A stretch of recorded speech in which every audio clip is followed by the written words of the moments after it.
yang kita harus kemudian lakukan itu adalah ketika kita bertemu dan berinteraksi dengan hamba yang solih. Ini termasuk tempat mengistirahatkan hati. Hotel bintang 5. Hotel bintang 5-nya hati kita. Yang kedua, berinteraksi dengan hamba yang solih. Makanya bertemu sama orang solih itu penting. Makanya ada perkataan yang sangat indah untuk kita renungkan. Nadrul mu'min ilal mu'min yajlul qalba. Orang mukmin kalau bertemu dengan orang mukmin itu akan membersihkan karat-karat pada hati kita kalau kita berjumpa dengan mereka. Kita kalau ketemu orang yang kita kagumi dalam ilmu, orang yang kita kagumi di dalam akhlak, melihat saja itu membersihkan hati kita. Makanya keluarga muslim itu harus selalu memiliki sebuah aktiviti, sebuah kegiatan. Bagaimana dia itu mendatangi orang-orang solih dari guru-guru mereka, orang-orang yang mereka kagumi, karena duduknya kita di kamar kamar tamu mereka, lalu berbicara dengan mereka, itu langsung bisa membersihkan karat-karat di dalam hati kita. Ketika kita membandingkan kehidupan mereka dengan kehidupan kita yang sejatinya jauh kualitasnya daripada mereka. Maaf ya Pak, setingkat ulama Imam Ibnu Qayyim saja, ketika Imam Ibnu Qayyim dalam kondisi tiba-tiba futur itu apa? Penyakit hati ketika mulai melemah semangatnya. Itu penyakit yang akan menghinggapi kepada setiap orang. Seorang Imam Ibnu Qayyim kalau dia sedang futur, maka dia pergi ke gurunya. Dia melihat apa yang dilakukan gurunya, apa yang disampaikan gurunya, bisa menguatkan hatinya. Makanya saya teringat sama bapak saya. Bapak saya dulu kalau liburan tidak pernah beliau itu hanya membawa saya ke tempat-tempat liburan atau tempat-tempat wisata.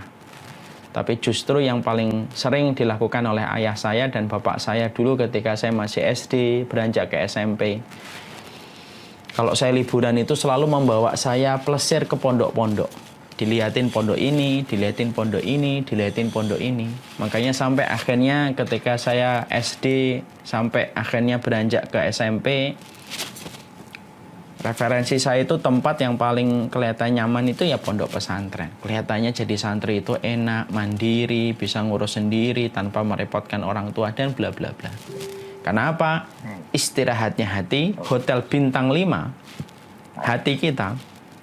Yang kedua itu adalah berkunjung, bertamu sama orang solih yang kita kagumi secara akhlak, yang kita kagumi secara iman, dan kita kagumi secara amal solihnya.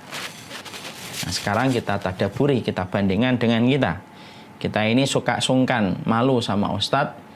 Sungkan itu yang sebenarnya juga tidak pada tempatnya. Kita tidak pernah mendekat kepada ustadz. Kita tidak pernah mendekat sama orang solih.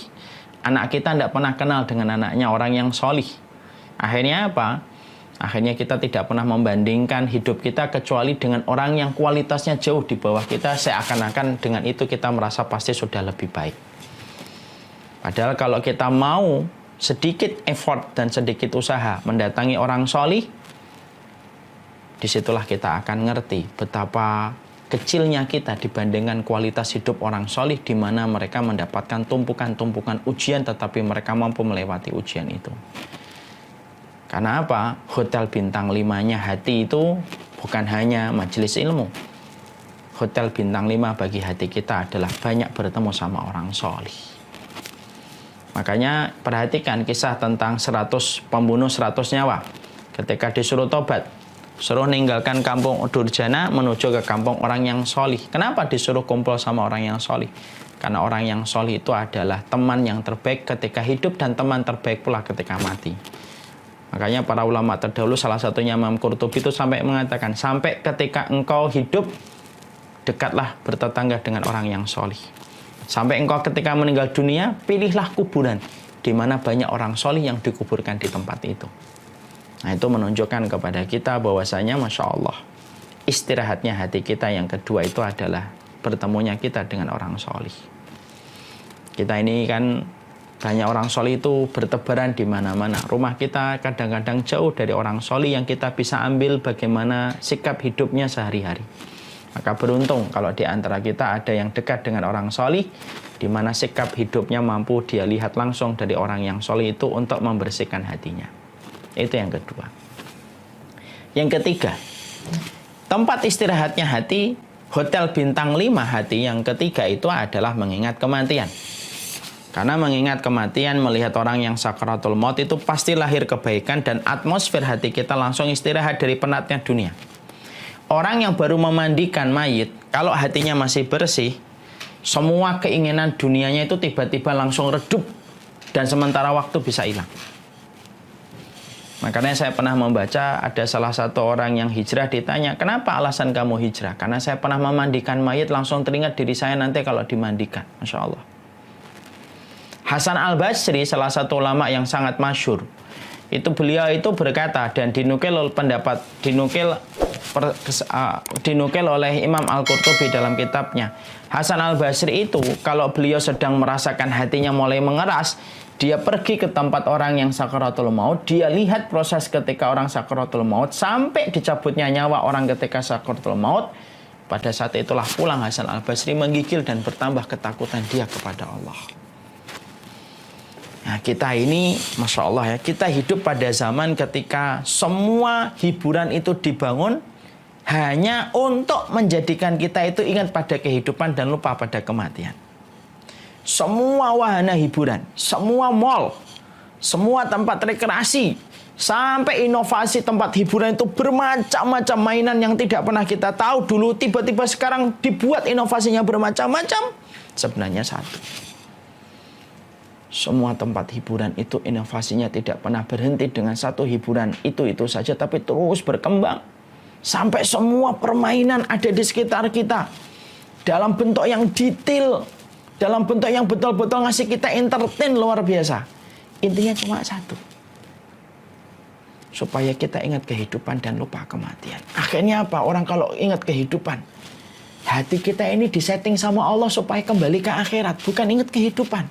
Lah kalau hati kita sudah kita rusak settingan Allah supaya kembali ke akhirat, kemudian kita rusak settingan itu menuju kepada dunia, hati kita tidak mampu memikul dunia, berat. Dan akhirnya apa? Masalah-masalah sedikit akhirnya membuat kita frustasi. Karena sebenarnya hati kita harusnya dibawa kepada akhirat. Makanya sekali-kali orang itu ingat kalau ada orang sakaratul maut, coba datangin, lihat. Terutama kalau ngelihat orang tua kita meninggal dunia di atas tangan kita, di pelukan kita gitu. Pada saat itulah hati kita itu semua obsesinya tentang urusan dunia dalam hitungan hari atau hitungan jam hilang. Karena mengingat kematian itu hotel bintang 5 bagi hati kita untuk istirahat. Dan kemudian yang keempat, tempat mengistirahatkan hati itu kata para ulama bersama dengan Al-Quran. Makanya bersama dengan Al-Quran ini merupakan salah satu tempat mengistirahatkan hati.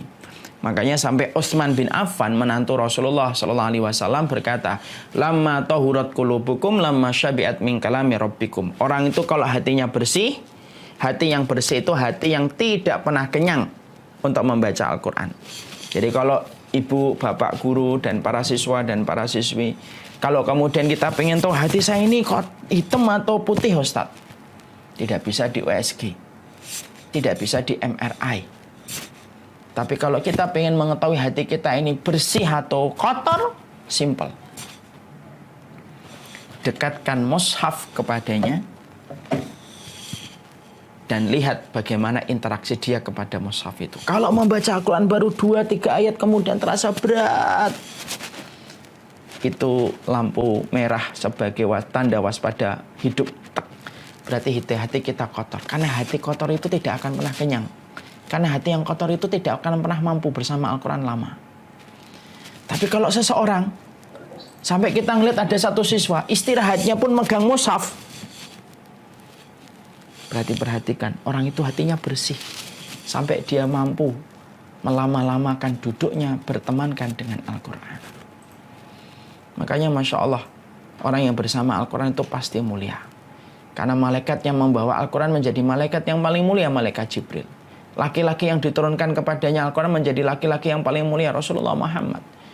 Malam diturunkan Al-Quran menjadi malam yang paling mulia, yaitu malam Lailatul Qadar. Bulan diturunkan Al-Quran itu menjadi bulan yang paling mulia, yaitu adalah bulan Ramadan.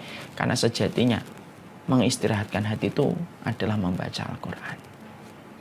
Makanya inilah yang menjadikan kita akhirnya memahami, berarti ketika seseorang manusia mengistirahatkan hatinya, sama bagaimana mengistirahatkan fisik, ketika fisik itu sakit demam, sakit tipes, maka mengistirahatkan hati itu hotel bintang 5-nya ada 4, kata para ulama. Dan ini tamparan untuk saya, untuk kita semuanya. Wahai Umar Mita, wahai Abu Basam Umar Mita, wahai siapapun yang hari ini mendengar, maka para ulama itu menyampaikan, hotel bintang 5 hatimu ada 4. Majelis ilmu, berinteraksi dengan orang solih, memandikan orang mati atau melihat sakratul mautnya, dan kemudian yang keempat, berinteraksi engkau dengan Al-Quran. Disitulah tempat istirahatnya hati kita. Itulah bintang 5-nya hati kita. Nah sekarang pertanyaannya, sudah sering check-in ke hati bintang 5 ini berapa kali dalam hidup kita? Jangan-jangan hati kita lelah, tapi kita tidak pernah check-in ke hati hotel bintang 5 untuk hati kita. Siapapun yang mereka dalam hidupnya tidak pernah check-in pada hotel bintang 5 untuk mengistirahatkan hatinya dalam 4 perkara itu, disitulah semua ibadah kita akan terasa hambar ketika kita tidak pandai mengistirahatkan hati kita. Sama dengan fisik yang sakit, kelelahan, nikmatnya mie ayam terasa hambar, nikmatnya nasi goreng terasa hambar, nikmatnya soto akan terasa hambar. Bukan karena sotonya, ayamnya, nasi gorengnya tidak enak, tapi karena lidahnya yang pahit ketika hatinya, ketika fisiknya itu sakit. Dan itulah yang kita khawatirkan. Kita terkadang peduli dengan fisik yang sakit, tapi tak peduli dengan hati yang sakit.